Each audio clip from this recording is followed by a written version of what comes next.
Just to give you a little bit of background, my name is Amber, and I'm the Global Advocacy Lead at WAGGGS, and I work with Nefeli in the Stop the Violence team.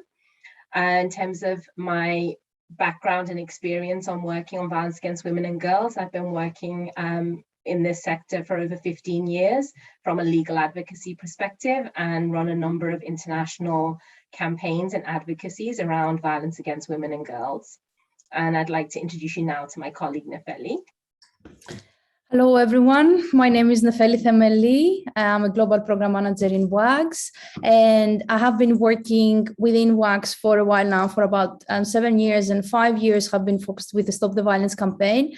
But my expertise also lies with gender and my background is on gender and development, and I have been specialized specifically on non-formal educational programs within youth around, and also on GBV, diversity and inclusion. So we are very excited that we have this opportunity to be with you today and introduce you this topic. So I hope you enjoy it. Thank you, Nefeli. And just in case anybody needs any kind of translation services, if you go to the bottom of Zoom, you can click there to go between Spanish and French. If anybody has any problems during the webinar, please just drop one of us a message and we'll try and deal with it. We're really, really delighted today to have Professor Robert Jensen join us to be able to lead this discussion around masculinity and the impact it has on violence against women and girls. I'll just give you a brief introduction to our discussion today, and then we'll hand over to Professor Jensen to take forward the rest of the webinar. So 16 Days of Activism Against Gender-Based Violence is an annual international campaign that starts on the 25th of November, which is the International Day for the Elimination of Violence Against Women, and runs until the 10th of December, which is International Human Rights Day. It was started by activists at the Women's Global Leadership Institute in 1991 and is widely supported by the UN Secretary General. This year marks 30 years since the start of 16 Days of Activism, and it also marks the 10th anniversary of WAGGGS' flagship program, Stop the Violence. The program came about after consultation with girls and young women about what concerns them the most and what they most would like to take action on. During the global pandemic, over the last 2 years, we have seen a greater explosion of violence against women and girls globally. As girls have become increasingly isolated, they have been prevented from being able to attend school or carry out guiding activities, and the risk and exposure to violence has increased. We know of girl guides who have been raped and murdered during this time. There's been an increase in female genital mutilation, child marriage, child labor, and as more girls have engaged online, there has been an increase in misogynistic bullying and sexual harassment. So what is the context within Europe, which is what we are talking about at the moment?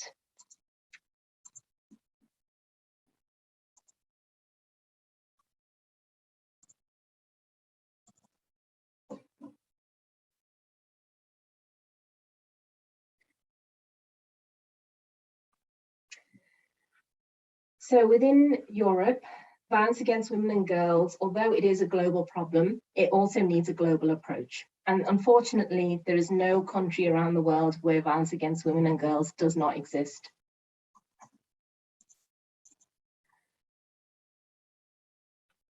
According to the European Institute for Gender Equality, 1 in 3 women in Europe has been affected by physical and/or sexual violence, and 1 in 2 women in the EU have experienced sexual harassment since the age of 15.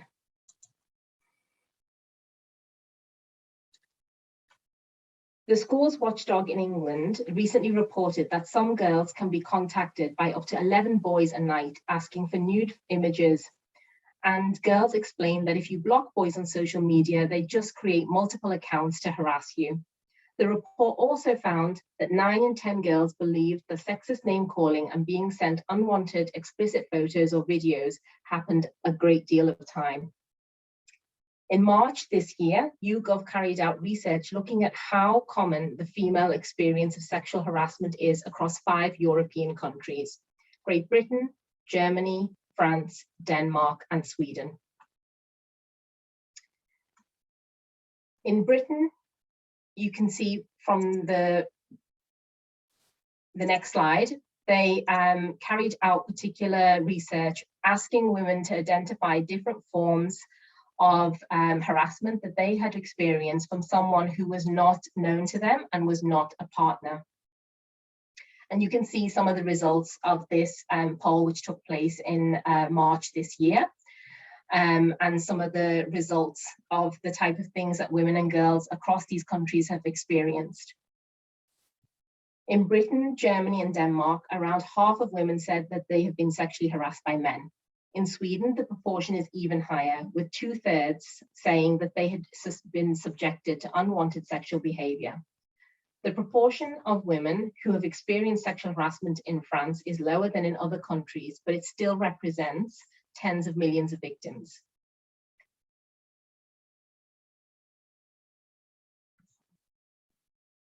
A recent study also carried out by the University of Kent on understanding sexual aggression in the UK male university student population examined both the psychological profiles of sexually violent male students and their self-reported rates of offending.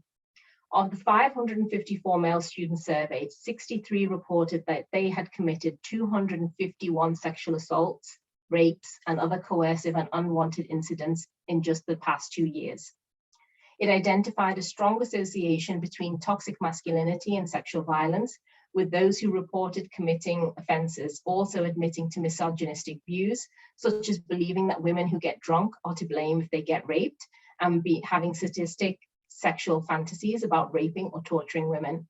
And I know you'll hear soon from Professor Jensen, who has a particular viewpoint on toxic masculinity, and he will be talking about this in more detail. But violence against women and girls does not occur in a vacuum. It is violence being done to them by men and boys. And it is because of this that men and boys have to be a part of the solution. So today, we are delighted to have Professor Robert Jensen with us. Professor Jensen is an Emeritus Professor in the School of Journalism and Media at the University of Texas at Austin, and a founding board member of the Third Coast Activist Resource Center, and is internationally renowned speaker on toxic masculinity and feminism. He has written a number of books, such as The End of Patriarchy, Radical Feminism for Men, and Plain Radical Living, Loving and Learning to Leave the Planet Gracefully, and Arguing for Our Lives, a User's Guide to Constructive Dialogue. We are very privileged to have him with us today. And I hand you over now to Professor Jensen. Well, thank you, Anbar. Thanks to everybody for being here. I'm coming to you from northern New Mexico in the United States, where I have retired. I was introduced as emeritus professor. That's a Latin term for those who don't know it. That means, thank God, that old guy finally retired. And I am, however, still grateful to be able to keep speaking, writing, and working on these issues. So my intention today is to be relatively brief, maybe speak for no more than a half hour, so we have a lot of time for conversation. I'll start by introducing myself a bit. Who am I? Well, I am white in a world dominated by white folks. I'm male in a world dominated by men. Economically, I've spent my entire adult life in professional jobs, which eventually left me materially pretty comfortable. And I'm a US citizen in a world which, for at least the time being, the US is still the dominant power. Sometimes to point out my good fortune, I say, if I had been born good looking, I would have had it all. So I start with that to recognize that a whole lot of what I have in the world comes from what we would call privileges or unearned advantages that have nothing to do with me, but just are the result of where I was born, the parents I was born to, the time I was born in. That's just a way of recognizing we live in a fundamentally unjust world. But I want to emphasize that nothing that I've just said diminishes me as a person. It doesn't make me less of a person to recognize those advantages. It doesn't negate all of the accomplishments I might have had in my life. To tell the truth about the world we live in doesn't make me less. In fact, I would say it gives me a fighting chance to be a more complete person, a better person. So, there's a lot of debate in the US these days and around the world about some of these issues, but I hold fast to the belief that it's only by understanding the world and the privileges and unearned advantages that I've had that I have any chance to be a decent person. Today, we're going to focus obviously on the masculinity, sex, gender, all of those components of my identity. And sometimes that's reduced to the question, well, what does it mean to be a real man? And I want to end up there, suggesting that's the wrong question. And we have to offer boys and men something more than the quest for being a real man. Okay, so that's what I intend to do today. I like to start always when we're dealing with these difficult social issues to suggest the best question we can ask ourselves in these conversations is, what am I most afraid of? Because we do carry fear into these conversations, different kinds of fears depending on who we are at what point in our lives. When I first encountered a feminist, in fact, what we tend to call the radical feminist critique, I was 30 years old. I had returned to graduate school for more training. And at the time, I thought I was one of the good guys. In fact, I knew I was one of the good guys. So when I first bumped into feminism, my greatest fear, as I started to learn more, was that I might not be as good a guy as I thought, that this critique might require me to evaluate my own life in ways that would be uncomfortable. And I think that's what I was most afraid of. Turned out that fear was warranted. I was going to have to evaluate my life, and it wasn't always going to be pleasant. And that turned out to be not a threat to me, but a great gift. After more than 3 decades of working in feminism, my fear has changed a bit. My fear today is not of how feminism challenges me, challenges men, but how the brand of feminism that's become dominant in the United States, in the progressive circles that I'm part of, doesn't challenge men enough. And we'll come back to that shortly. So, as we're all heading eventually to a conversation, I think that question, what am I most afraid of? Or perhaps collectively, since we're doing this, of course, we hope is part of a movement, what are we most afraid of? Might not be a bad place to start. I'm going to talk now about these 3 things that are in the title, masculinity, violence, and men, with, I hope, a fairly limited use of jargon. I know that when people hear folks who come out of the academic world, they're afraid it's going to be boring, full of terminology that nobody understands, and too theoretical. And I want to avoid all of those things because they're true of most academics. Lots of jargon, big words that nobody understands, and too theoretical, but I want to kind of bring it down. But there is one term I will use over and over again, and that's patriarchy, because I don't think we can make sense of this without that term. Patriarchy to me is not jargon, it's a fact of human history that we have to understand. A system of institutionalized male dominance and how it plays out in our lives. So I hope that's the only sort of jargon I end up using today. So let's go to the first of these 3 questions, masculinity, toxic masculinity. I'll start by acknowledging toxic masculinity is not a term I like very much, and it's not a term I use very often. I think a better term is masculinity in patriarchy. Toxic masculinity suggests that there are, a few problems with a few problem men. I think we have to think about masculinity more generally, masculinity in patriarchy. Now, of course, masculinity is as complex and varied as any other social phenomenon. I'm not suggesting this is simple, But I do think we can identify some clear patterns in how boys and men are socialized in a patriarchal society, in a society that's based on institutionalized male dominance. And I think dominance is the key there, that in patriarchy, men and boys are socialized to believe that their role is to seek that position of dominance. Now, I'm talking again, remember, about patterns.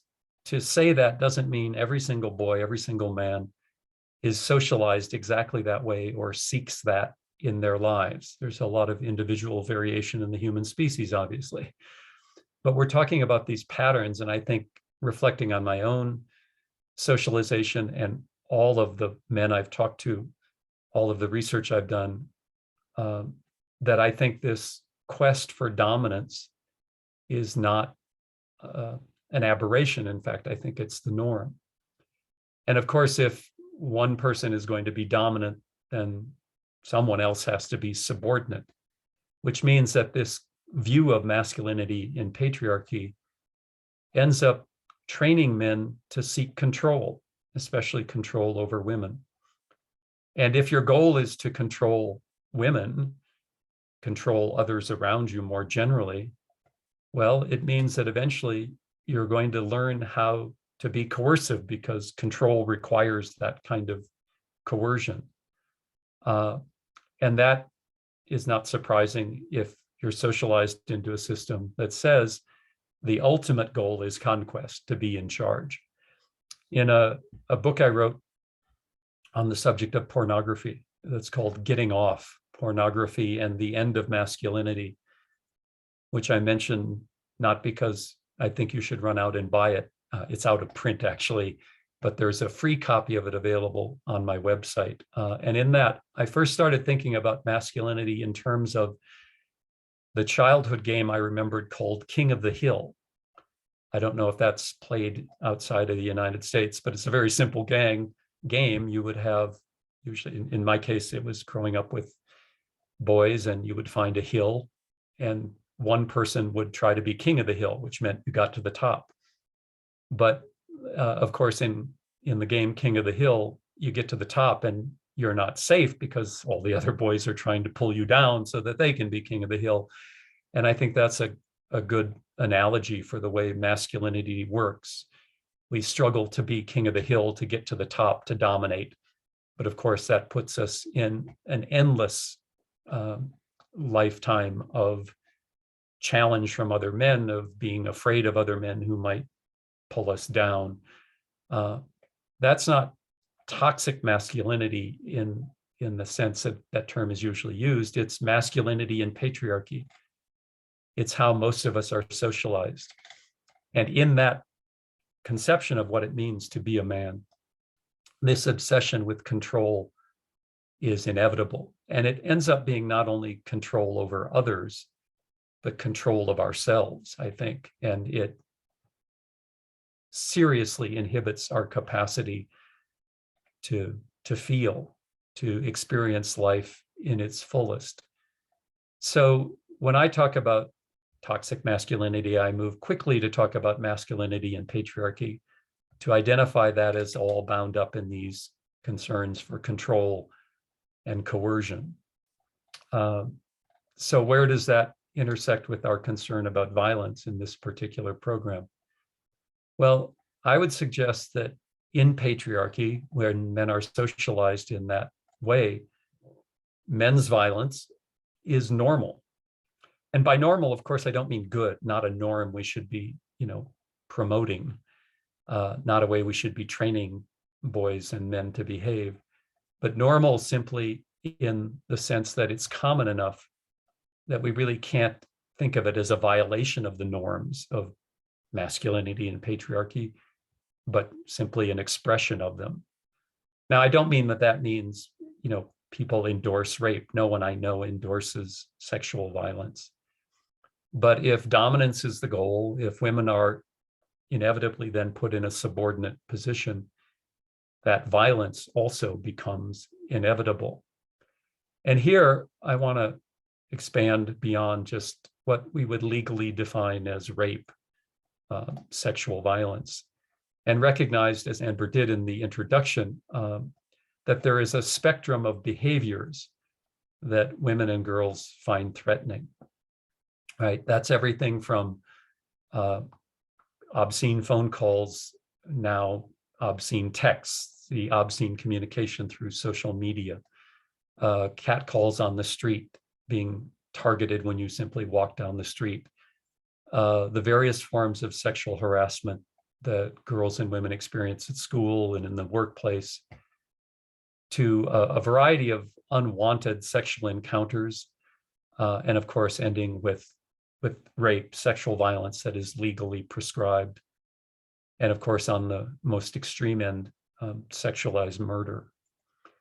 Well, we might ask, what percentage of women have experienced some form of this, what I'll call sexual intrusion? That's a term I use for that whole spectrum of experiences. What percentage of women have experienced some form of sexual intrusion in their life? And here you're lucky to have a important academic, a professor, to tell you, who's done a very important study. I've done a long-term longitudinal study of this, and based on my expertise, I can report that the percentage of women who've experienced some form of sexual intrusion in their life is 100%. Right? That was kind of a bad attempt at humor, because of course nobody needs a study by some academic to recognize the everyday experience of women. All right, so that's what we mean when we talk about violence against girls and women, something that has been so normalized that it is a feature of the life of virtually every girl and woman on the planet. One more comment about that. My own work, as I've already said, is focused a lot on pornography, on the primarily male clientele for the commercial pornography industry that presents sex between men and women in this domination subordination dynamic, that presents sex not in the way most of us think about it in our everyday lives, but as a site where men sexualize that domination, eroticize that subordination of women. And this is one of those things that I think people often are afraid to talk about, because the trends in the pornography industry in the 30 years I've been studying it are pretty clear. Pornography has become more overtly cruel and degrading to women, and it's also become more overtly racist. It's by far the most racist media genre in the world today. So if we're going to talk about men's violence, we have to think about what you could call the cultural support system. Where do men get socialized into this behavior, and where is that behavior reinforced? And in the modern mediated world, both mass media, the traditional forms we think of, movies, television and such, and now social media, this is inevitably a place we have to look. And if we look at it, especially if we look at pornography, it's going to be disturbing because of these trends. And the connection, I think, between men's violence and these sexualized media is that when men are exposed to a steady diet of this sexual pleasure presented in the context of domination and subordination, where the humanity of women is erased, where the cruelty and degradation of women becomes commonplace, what I fear is that it slowly undermines men's capacity for empathy, to see women as fully human, to see folks who are female, girls and women, as not only equal to us, but fully human. And I think that's another subject we can explore in the conversation,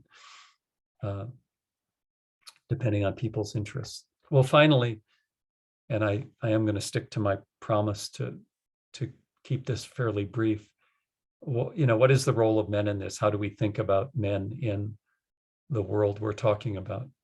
Well, reflecting my own experience, I've been saying now for more than 3 decades that initial fear I had of feminism, that fear that feminism, whatever it was a threat to me, I have learned is the exact wrong way to think about it, that feminism is not a threat to men. It's in fact a gift to us, because we know that in patriarchy, the vast majority of injuries, psychological and physical, are experienced by women and girls. But it's also true that patriarchy dehumanizes men. It reduces our capacity to be fully human. And so for me, feminism, I learned, was not a threat, but a gift, a way that I could try to reclaim my full humanity. And I think that's an important pitch to make to men. And I realize this goes against the grain to some people who work in the movement to end sexual violence. If feminism feels like a threat to men and we want men to come to a new understanding of the experience of girls and women, sometimes people will say, well, you have to minimize the feminist analysis. You have to minimize a critique of patriarchy. But I think, at least in my own experience, it's been exactly the opposite that has been the powerful motivator, to see that feminism offers not only girls and women a way to achieve equality in a world structured on institutionalized male dominance, but it also offers to boys and men the potential to be fully human.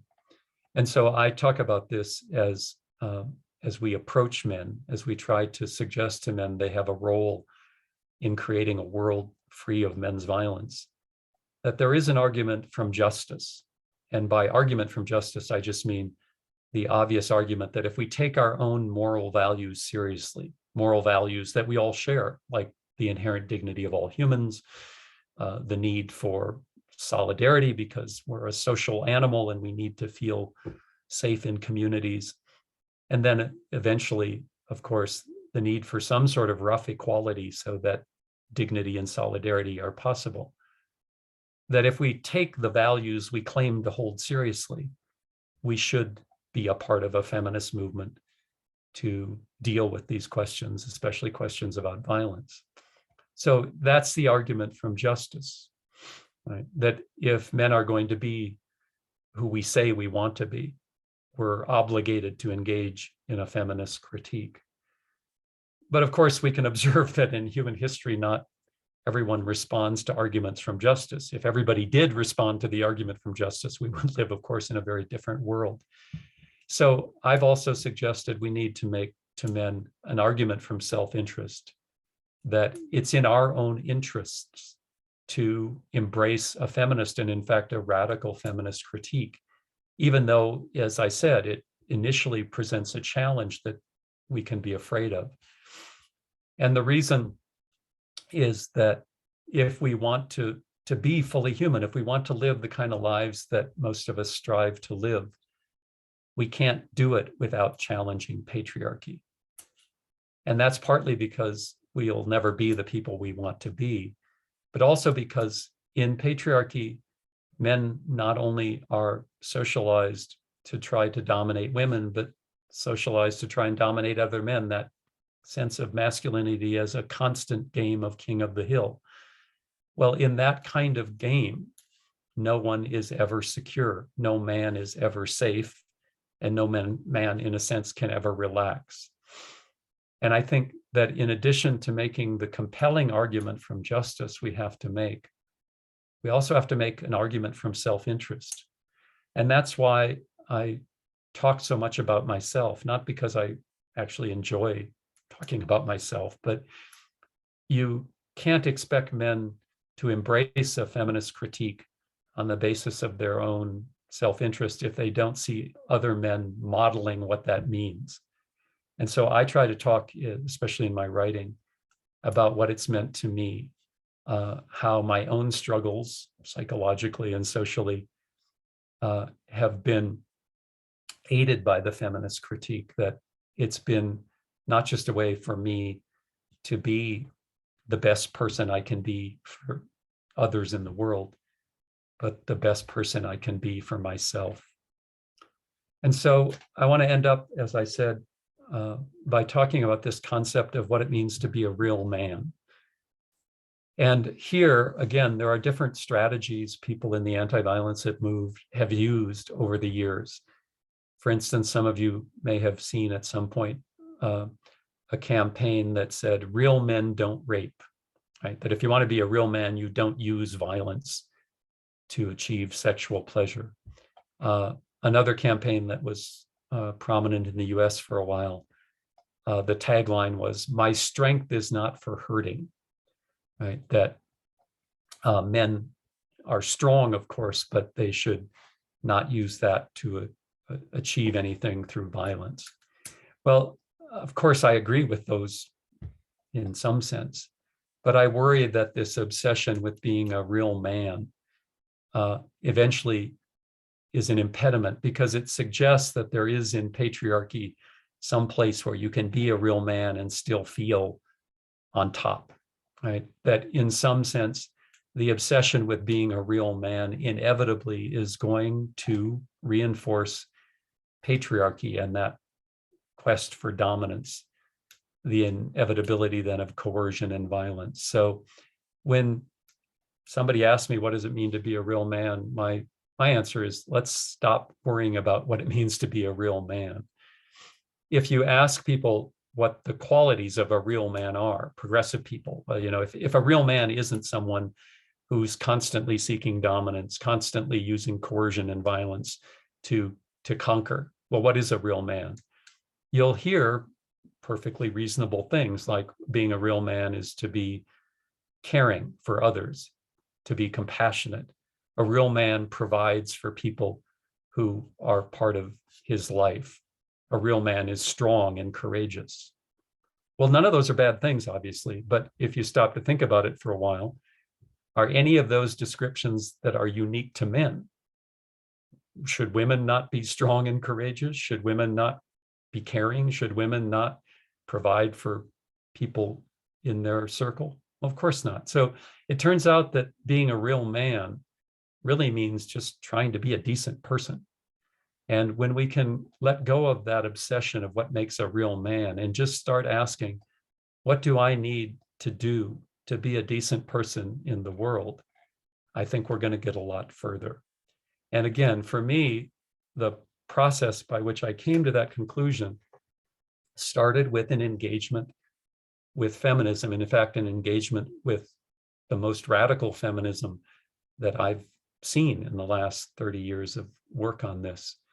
It started with a challenge to my assumptions about pornography and my own use of pornography as a boy and a young man. And that brings us back to where I started, which is fear. None of that was easy. I don't want to suggest that this is, something that we can present to men and expect everyone to immediately embrace. But if we do talk about our own struggles, if we do talk about our own failures, and in the end, why, even with all that struggle and all that failure, we still find feminism a compelling argument, an argument that can promote justice and promote our own sense of self, I think we have a fighting chance. So with that, I will turn it back over to Amber. And again, looking forward to the conversation about this. Often speakers assume that you're simply going to ask questions, but with all of the expertise and experience in the room, the Zoom room today, I would encourage people not only to ask me questions, I'm happy to respond, especially to critical questions, but to also share your own experiences and strategies you've used successfully in this struggle. So with that, I'll turn it back. Thanks. Thank you so much, Professor Jensen, for that overview and actually contextualizing what we mean by masculinity and can it really exist in a system of patriarchy, and what feminism means and what it means for men and the impact it has on men and boys also to have to live within a patriarchal system. We will open up the floor for conversation and any questions that you might have. just before that, I want to introduce my colleague Nefeli, because following on from what Professor Jensen has been speaking about, one of the key things that we do with the Stop the Violence program is actually look at prevention. And how do we address these issues of violence against women and girls at its core? And how do we support young people in being able to do that? The Stop the Violence program is a co-educational program, and it's one that is delivered to both girls and boys and has been for the last 10 years very successfully across over 70 countries. I'll now hand over to my colleague Nefeli, who'll be able to tell you a little bit more about that, and then we'll open the floor up for questions. Nefeli, over to you. Hello, everyone. So WAGGGS has been working globally, as you already heard, with the Stop the Violence campaign for the last 10 years. Our Stop the Violence campaign works towards building a world where girls and young women live free from violence and the threat of violence. They are informed, they have necessary tools to empower themselves, and they can claim their rights to be recognized by everyone. So the Stop the Violence campaign uses an implicit feminist, right-based approach to address gender-based violence and patriarchy. And we also encourage an intersectional decolonial approach to understand the local context of violence, to approach that appropriately address harmful sociocultural norms that create gender-based violence. So our program has been developed and has been co-created actually with member organizations from across the world, and on the promises of one of the best approaches to end gender-based violence is actually to prevent it from happening in the first place. So this is done by focusing on early prevention through educating and working with girls and boys, young women and young men, to influence gender norms, to provide positive, non-violence, respectful relationships. Centered on education, awareness raising, and advocacy, Stop the Violence intends to stop the violence at its roots by tackling gender inequality and stereotypes, building the confidence of young people to be community change agents who speak against violence, and bringing women's rights and feminist sector together to make positive, sustainable change. So one of the components that we are working within Stop the Violence is the Voice Against Violence curriculum. And I would like to very briefly talk about that and how you can also engage with your organization and get involved if you are interested too. Starting from here, this awkward moment of finding which button actually makes it bigger in your screen. Okay. Voice Against Violence curriculum is actually created with 20 member organizations across the world, with organizations with girls only and also SAGNOS in partnership with UN Women. And it's it has been it's a non-formal educational curriculum that gives young people the tools to identify the different types of violence and the confidence to speak out. As I said, it's one way we believe that we can end violence is tackling it from early on. And so that's why the curriculum actually works with children from 5 years old, as early as 5 years old. Through participation in this program, the children and young people are equipped with knowledge, confidence, and the skills to be agents of change in the community.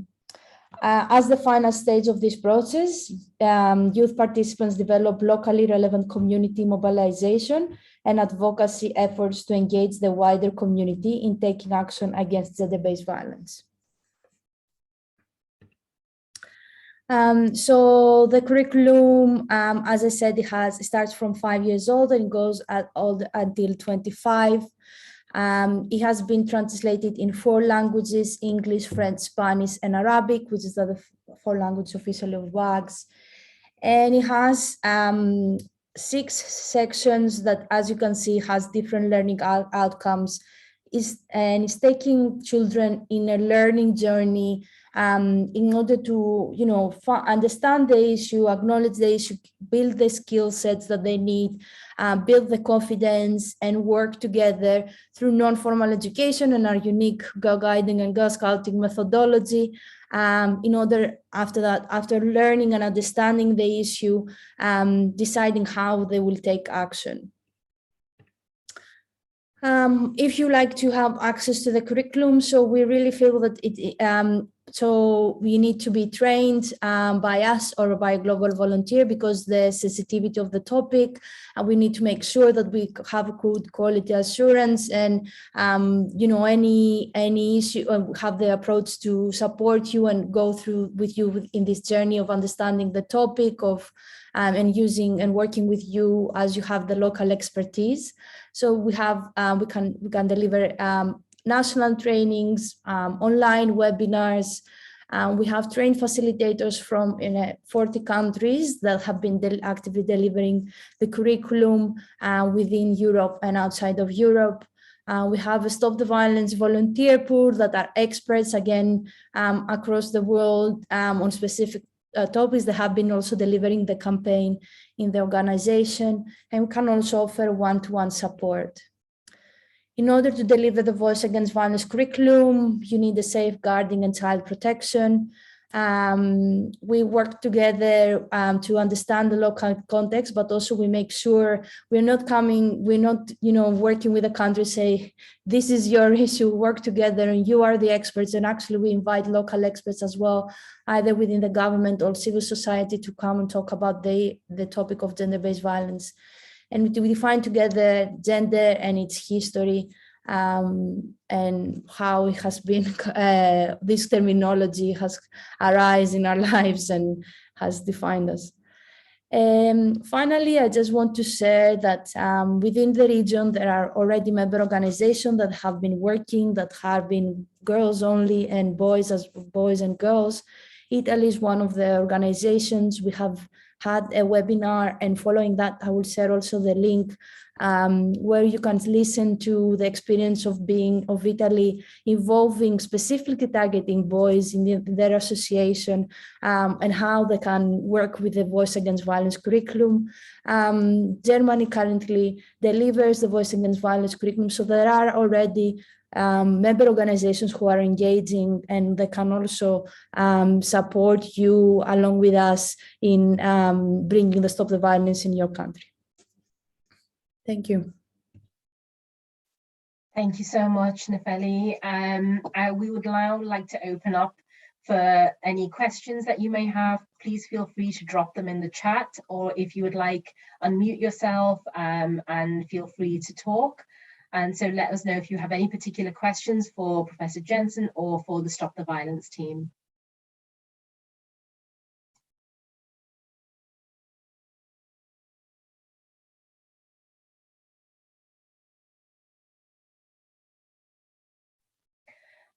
While we're waiting for people to gather their thoughts, I had a question for you, Professor Jensen. And one thing that working on violence against women and girls for many, many years, one thing I hear quite often is the not all men. What would your answer be to that? Well, at some level, it's obvious, yes, not all men. Not all men are rapists. Not all men are murderers. Not all men are sociopaths. But that's a kind of trivial observation.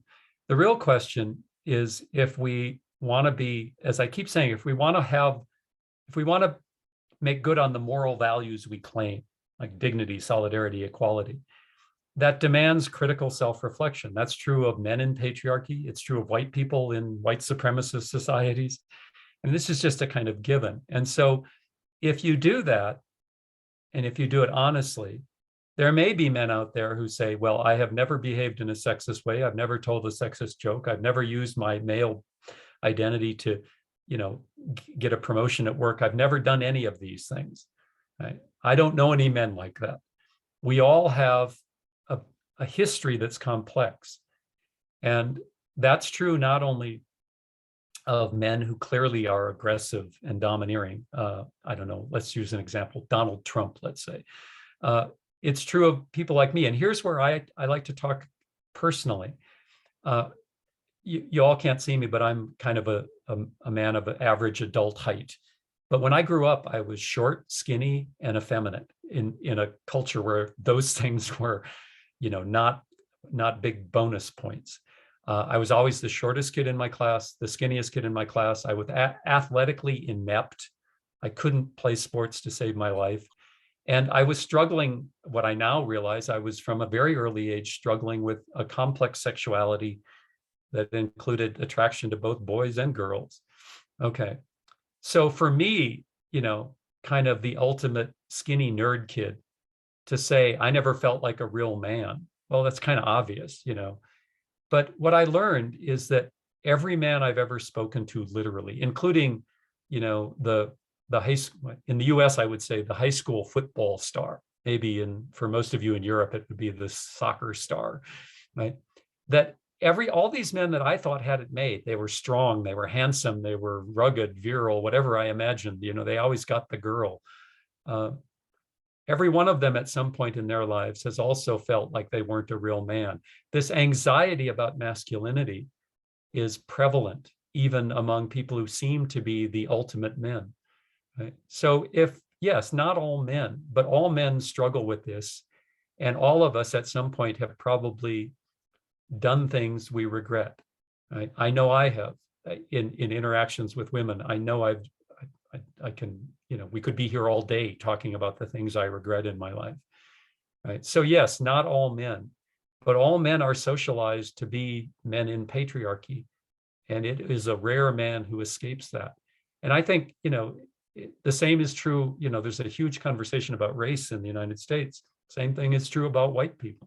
Not all white people are overt racist bigots, but it's very rare to find a white person in the US who's escaped that racist training. It's just a reality of life. And as I said, my first comment was none of this diminishes me. And I say that over and over again, because I think a lot of men are afraid, well, if I did have some sort of privilege, if I haven't been always well behaved, then somehow I'm less than.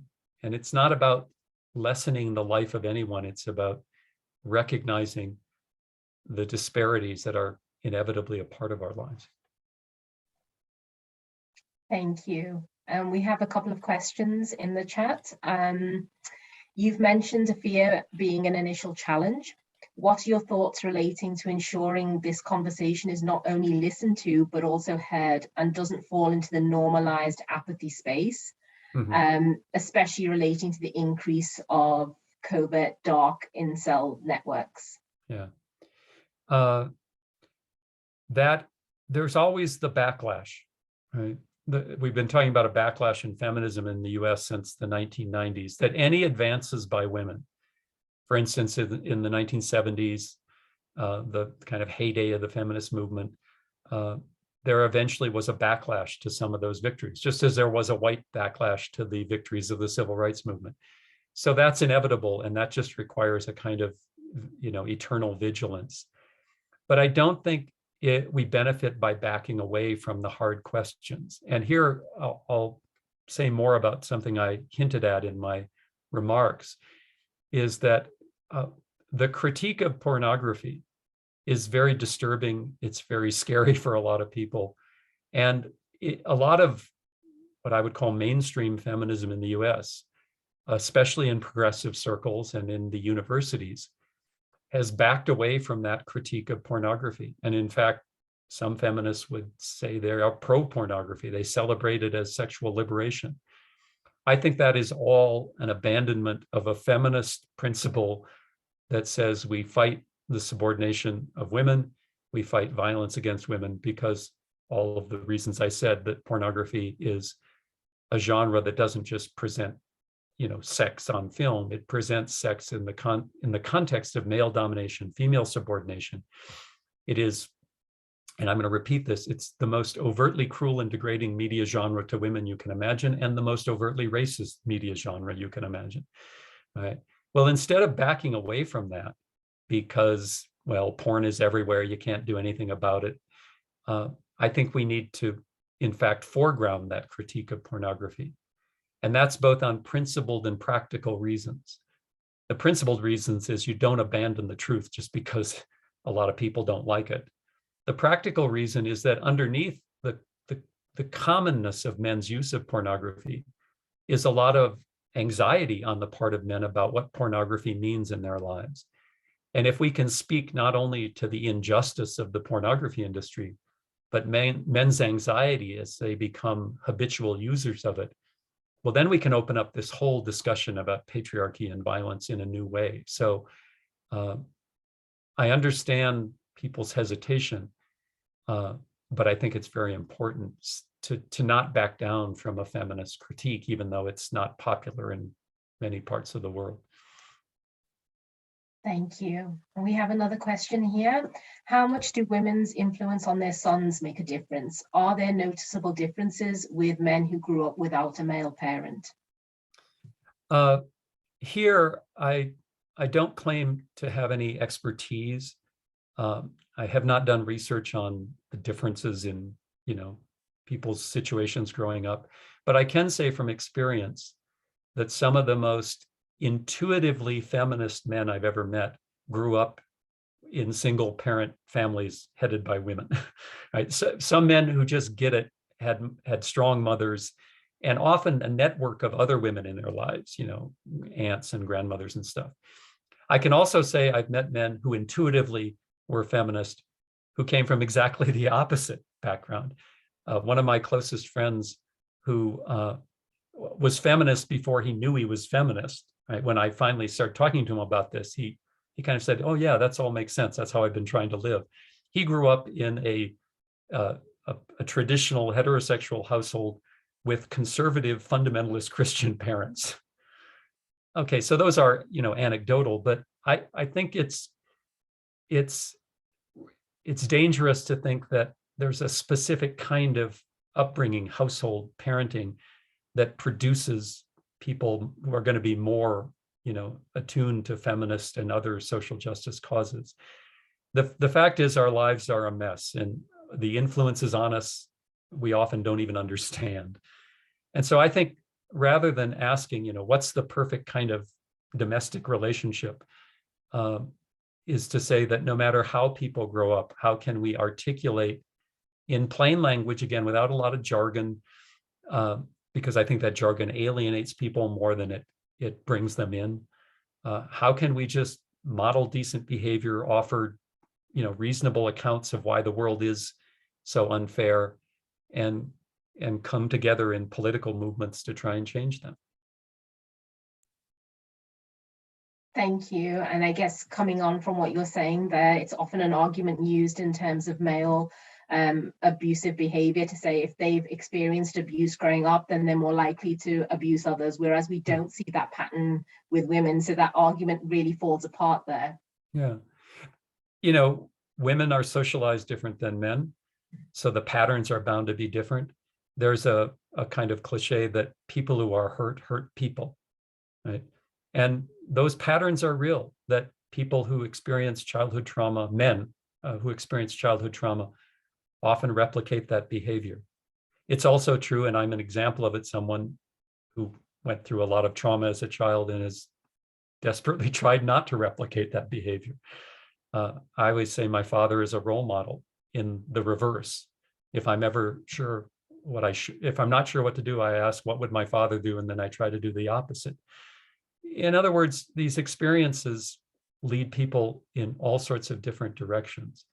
But what I think is really important in what you just said is independent of any predictive power that knowing people's childhood experiences, we do have to come to terms with just how much trauma there is, not only in the lives of girls, but in the lives of boys.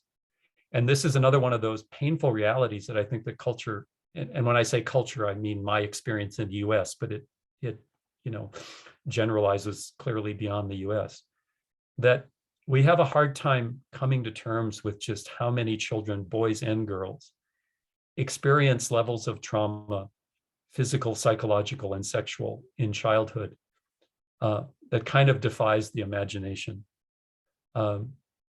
a brief digression. A friend of mine, now deceased, and so I think of him often when I'm doing presentations, because he was the first man who ever modeled what it meant to be a man in feminism to me. One of the early things he said is, he said, you're going to have to, I'm sorry, I'm pausing because whenever I think about my friend, his name was Jim Copland. I ended up writing a book about him. He was so important to me. He died about 10 years ago, and his absence is still deeply felt in my life. But what stopped me this time was really what he said to me. I haven't thought about this in a while. He said, you have to come to terms with the fact that this is a culture that hates women and children. He said, no culture would allow to happen to women and children on a regular basis what happens if at some level it did not have contempt for them. And it wasn't just it was the inclusion of children in that. You know, we like to think we love our children, we take care of our children, but we routinely allow children to experience abuse and trauma that defies the imagination. And I'm sorry, I forgot what prompted this digression on my part. But the childhood trauma of both girls and women is essential to understand if there is any hope for progress on these issues. I'll leave it at that. And again, I'm not sorry I got emotional. That's part of life, but I wasn't planning that. So moving forward. Thank you. We have another question here from somebody who works for the Boy Scouts of America at summer camp. And they say, it seems women who work for me don't feel empowered in a male-dominated workplace. What is the best way to empower women in this environment? And also, when I confront men with these issues and their behavior, they always say, I didn't know. Yeah. Is this still a valid excuse for inappropriate behavior? And how should you respond to this? First, about empowerment. It's a term that, like many people, I'm kind of uncomfortable with, because it implies that someone with power is going to allow someone else to feel powerful. And of course, the glib answer is the way you empower people is to give them power, to give them control. That is, if you think about a workplace in which there's typically a managerial hierarchy. Well, if you want to empower people, get rid of the hierarchy, right? Create a collective workspace. For a long time in the US, I worked in a movement that tried to foster worker cooperatives, right? Most people have pretty unpleasant work experiences in a lot of corporations, especially. And so if you want to empower workers, give them power, right? Get rid of management and create a collective, okay. Now that's easier said than done, of course, because even when you want to get rid of a hierarchy, often there are larger structures that make it difficult. But I think that's a big part of it. And the other part, of course, is women know when men are saying something they won't act on. So women have to feel safe. They have to know that if they bring a complaint, if they bring a concern to a male supervisor, that they'll actually be heard. And, you know, part of the important thing to recognize in this, you know, Me Too movement is not just men's behavior, but how often women initially brought concerns and complaints and were not listened to. So that's a big part of it. Remind me of the second part of the question, because I had something to say and I've now lost track. When you confront men with some of these, with their behavior, and their responses always tends to be, I didn't know. I didn't know. And there are two possible explanations for that. One is that they truly didn't know, because when you're male or when you're white or when you're in any position of power, it's easy not to know. And so I wouldn't dismiss it out of hand. You know, sometimes even people with a long history of experience in progressive movements will say, I didn't realize I was being sexist, and they mean it. And it's authentic and honest. And then of course the challenge is, well, why didn't you know? I accept that you weren't aware that what you just said or did was undermining the position of a woman in the organization, let's say. But why is it that you don't know that, right? And the other option, of course, is that it's bullshit. It's just a cover story. And how do you determine, right? I think in general, it's good to give people the benefit of the doubt until it's clear that that is no longer warranted, right? Let me again just put this in the context of what I know best, which is the feminist critique of pornography. I will talk to men who use pornography, and after a presentation where we point out the incredibly misogynist patterns and racist patterns in pornography, men will say, well, I didn't know, I didn't think about it. And often that's true. And it's true for a simple reason, because pornography for most men is basically a masturbation aid, right? It's a way to achieve arousal and orgasm. And it's kind of obvious that when you're sexually aroused and your goal is orgasm, you're not doing your best critical thinking. And often when men say, I didn't even see the denigration of women in porn, it's an honest statement, right? It speaks to the power of pornography to kind of overwhelm our critical faculties. And so that's part of the importance of these kind of presentations on porn, where you point out that, I used to always say, to kind of be provocative to an audience, I would say, most men have never seen pornography. And people would laugh because, oh, come on, everybody uses porn. And my point was not that men hadn't used pornography, but then in the course of using it, they don't really see what it is. And that's, it's true of all of us. We're all capable of being self-deluded on a daily basis. And we, try to both individually and collectively be a little more self-critical. Thank you. The next question we have here is around, as someone's asked as men, what can we do to tackle masculinity and patriarchy other than reflecting and challenging ourselves?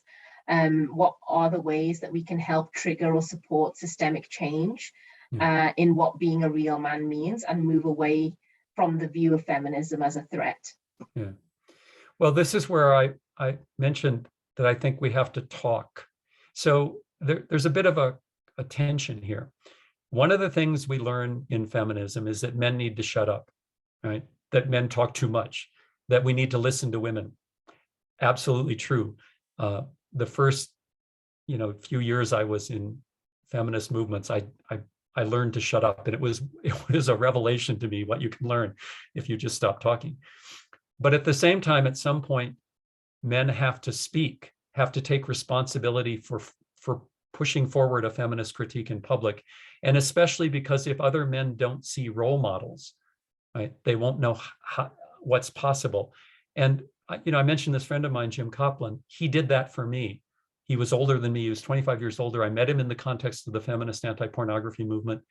And I don't know what I would have done if I hadn't had this visible model of how it can work, how you can be a decent man working in feminism. Right now, I've been in a really wonderful conversation, mainly through Zoom and email, with a young man who is working with young male athletes to try and challenge the notion that to be a great athlete is just to be tough, and to help them not only learn to skate better. The athletes he works with are hockey players, but it's not just about skating, it's about who you are. And we've had a great, I'm about, 40 years older than he is. And I've shared with him a lot of my own struggles.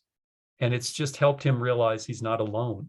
Most men who are trying to challenge this often say they really do feel alone. And so we have to both shut up and listen when it's appropriate, and be willing to speak in public and speak about ourselves. And for a lot of us, that's not comfortable. It feels kind of, we have this phrase in the US, TMI, too much information. It feels like you're revealing too much that people don't need to hear. But there has to be a balance where we can both listen and speak. And when we speak, do it appropriately, revealing what's important for us to reveal without being creepy, for lack of a better word. Yeah. Thank you. if anybody has any final questions, please can you put them in? And there's one here, Nefeli, if I can put that one to you. Someone's asked, I wonder if we should be talking about what a healthy relationship may look and feel like. And I know it's something that's covered within the Voices Against Violence curriculum. So it would be great to, if you could answer that one. Yes, thank you. So yes, one of the, actually a whole section is about how we are creating healthy and unhealthy relationships. There is lots of activities depending the age, mostly for ages 12 and above, but it's also how you develop good friendships for younger children as well. So I think I do encourage you to look at the curriculum, and we can also, you have our email address, so please feel free to contact us. But it is something that's definitely very much discussed by the young people. And also in our experience, we have people doing the program, and after that realizing that actually the relationship that they have been on is not something that is that they want, and it's actually quite unhealthy. So it has personally helped people, but also put things in perspective, and it can create the space for amazing conversation as well for the young, for the youth as well. Yeah. Thank you, Nefeli. Just a follow-up question on that. Someone's asking about how do we get more information about how to become Voices Against Violence advocates and instructors. So I will put the email, so please do contact us, and we can set up a call and understand the needs of the organization, and then set up a plan together of how you can get trained to the Voice Against Violence curriculum. First of all, what component of the Stop the Violence you are interested, because it might not necessarily be the educational component, it might be around advocacy, awareness raising. But in the meantime, I do invite you to go to our website, download the activities for 16 days of activism. All the activities that we have been hosting for 16 days of activism have been extracts from the Voice Against Violence curriculum. So you can get also a taster of how the activities look like. But definitely contact us, and we will set up a call to talk with you and your organization to understand the context and your needs and how we can support you. And Thank sorry, you, I know I spoke too fast, so apologies for the interpreters. There's a link in the chat there, which links to our page on Stop the Violence, but also 16 Days of Activism. Yeah. One final question, Professor Jensen. You mentioned earlier the need to model decent behavior. What does this look like in reality, and how can we encourage this? Yeah, and before I say that, I also wanted to say about resources. I've written a lot about this. It's available on the web. If you just put my name into Google or one of the search engines, my page will be the first one that comes up. And there's also an email address there if anybody wants to continue the conversation. I'd be happy to. I also want to, because a lot of my work, as I said, has focused on pornography, point out there's a really great group in the United States called Culture Reframed, that has some great resources, especially for parents, teachers, hands-on practical ways to talk about these difficult subjects. It's run by a friend of mine named Gail Dines, who is probably the most well-known feminist critic of pornography in the US, maybe in the world these days, and they do great work.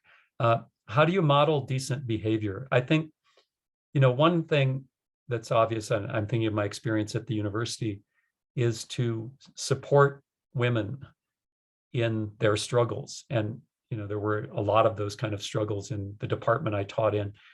And I tried to show up in a way that didn't dominate the conversation, but supported the objectives of those women. And I think that's really important. The other thing I would say is, what came to mind is to be willing to talk about your own failures for men. It's always easy to present yourself as a hero. Like I can tell a story about, how I embraced feminism and now I'm this feminist hero who, critiques porn and all of that. But the truth is, my life is littered with failure, including fairly recently, to say that this isn't a a process by which you encounter an intellectual argument, the feminist critique of patriarchy. You absorb the intellectual argument and then you are transformed. It would be nice if it were that easy, but it's not. The previous question also about relationships, I think relationships are where we're put to the test most clearly, because even when in public, even in our workplaces, even in our academic work or activist work, we can behave decently. When it comes to relationships, the worst of us tends to come out. And I can think of, I'm very grateful to be in a very emotionally healthy relationship today with someone I love very much. But, my past is littered with mistakes, even mistakes I made after I was a so-called feminist man, where I wasn't trying to dominate women in a kind of crude way, but I still had a lot invested in this sense of being the guy in charge in a relationship. And it was a painful process to realize that I was still acting that out. So I think the most important thing people in positions of unearned privilege and power can do, like men in patriarchy or white people in the current world, is to talk not only about how we have made progress, but to talk about our failures. Because if everybody's afraid to talk about when they fail, then we're stuck permanently. It's really hard to grow if people don't feel free to recognize they will fail and then to talk about it. So I'm big on detailing my failures. Luckily, there are a lot of them, so I have a lot to talk about. Thank you, Professor. And this is the last question. I know we've taken up a lot of your time, but how do you respond when people say violence against women and girls does not occur in their society? And also when people kind of try to railroad the conversation by saying, oh, but men experience violence too? My first response was to laugh at the idea that there's no violence in some societies, but immediately when I started to do that, I felt deeply sad because we know there is no place on this earth where women and girls are safe, right? And if anyone tries to argue that it doesn't exist, there is data, right? There's pretty good research on all of this everywhere, but more than data, there are the testimonies of girls and women. So if somebody said to me, listen, there's not a problem about sexual assault in my society, I would say, go talk to 100 women and come back to me, right? Go talk to 100 women who will tell you the truth and then come back to me and we'll talk to that. Is there violence against boys and men? Yeah, there is. There's both routine violence and also sexual violence, not at the same rates. The sexual violence doesn't occur at the same rate, but it occurs at an appalling rate that destroys the lives of many boys and men, right? And that is real. And there is increasing attention to it. One, because it's a compassionate thing to reach out to people who have been victims of violence. Right? It's just a decent thing to do. And the other is we won't understand the social context of any of this if we don't understand the landscape of that violence. But the thing to always remember is who are the perpetrators of violence against men?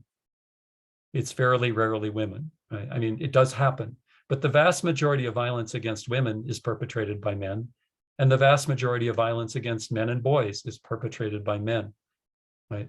And that's the trauma that is much harder to talk about, partly because in patriarchy, men are socialized not to talk about it. And thankfully, that's breaking down. There are more and more spaces where male victims can talk, right? Not to say, oh, woe is me, feminists are, mistreating me, but to say it is through a feminist analysis of male violence in patriarchy that I can come to terms with what happened to me, and I can make sense of it and make a contribution to the world. So yeah, all of that's true, but it's not a rejection of a feminist argument. It's a validation and evidence of the need for a feminist argument. Thank you so much, Professor Jensen. And on behalf of everyone at WAGGGS and the Stop the Violence team, a huge thank you to you for your time and your insight, and for really giving us hope that there is a way forward, that violence against women and girls can be addressed, and that boys and men have a key part to play in that. I'd also like to thank all our members today who've attended and volunteers who've taken the time to be a part of this webinar.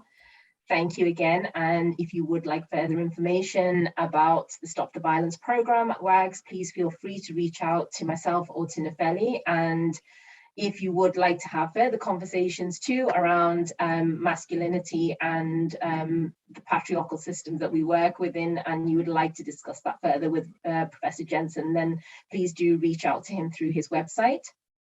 We will make this webinar available on our YouTube channel, so feel free to share it. Thank you so much for being with us today, and have a lovely day or evening wherever you are. Thank you. Thanks.